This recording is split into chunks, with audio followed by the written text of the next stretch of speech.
Hi friends, welcome to junior genius channel. இந்த வீடியோவில் என்ன பார்க்க போனோன்னா ஆலோவேரா, அதாவது கற்றாழை எப்படி வளர்க்குதுன்னு பார்க்கலாம். வாங்க வீடியோக்குள்ளே போயிடலாம். இந்த வீடியோ உங்களுக்கு பிடிச்சிருந்ததுன்னா லைக் பண்ணுங்கள், ஷேர் பண்ணுங்கள், சப்ஸ்கிரைப் பண்ணுங்கள், மறக்காமல் கமெண்ட் பண்ணுங்கள். வாங்க வீடியோக்குள்ளே போயிடலாம். ஹாய் ஃப்ரெண்ட்ஸ், இந்த வீடியோவில் நாம் கற்றாழையை பற்றி பார்க்கலாம். பாருங்கன்னாவே தெரியும், ஒரு ஃப்ளவர் ஒன்று இருக்குது, கற்றாழை ஃப்ளவர். நிறைய பப்ஸ் எல்லாம் வந்திருக்கு கற்றாழையிலிருந்து.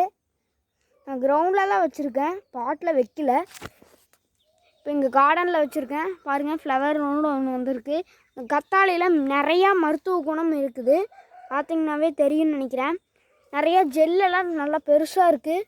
பாருங்கள், ஒன்று காட்டுறேன் பாருங்கள், ஸ்டெம்மை பெருசாக இருக்குது, லீஃபு பார்த்திங்கனாவே தெரியும். இந்த கற்றாழை நிறையா மருத்துவ குணத்துக்கு யூஸ் ஆகும். வீட்டில் நம்ம ஃபேஸ் க்ரீம் யூஸ் பண்ணும்போது கற்றாழை ஆலோவேரா ஃபேஸ் க்ரீம்னு எல்லாம் விற்கிறாங்க. அதோட இதை நம்ம தீக்காயத்துக்கு யூஸ் பண்ணிக்கலாம். திடீர்னு ஏதாச்சும் தீக்காயம் பட்டுருச்சுன்னா நம்ம இதை அறுத்துட்டு வந்து கழுவிட்டு யூஸ் பண்ணிக்கலாம். அதோட நம்ம வீட்டு வாசலில் தொங்க விட்ருப்போம்.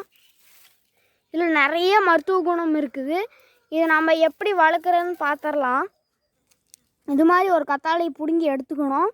இதை நம்ம அப்படியே கொண்டு போய் பிளான்ட் பண்ணிடலாம். இதை பேர் தான் பப்ஸுன்னு சொல்லுவாங்க. நாங்கள் இப்போ பிளான்ட் பண்ணலாம் வாங்க.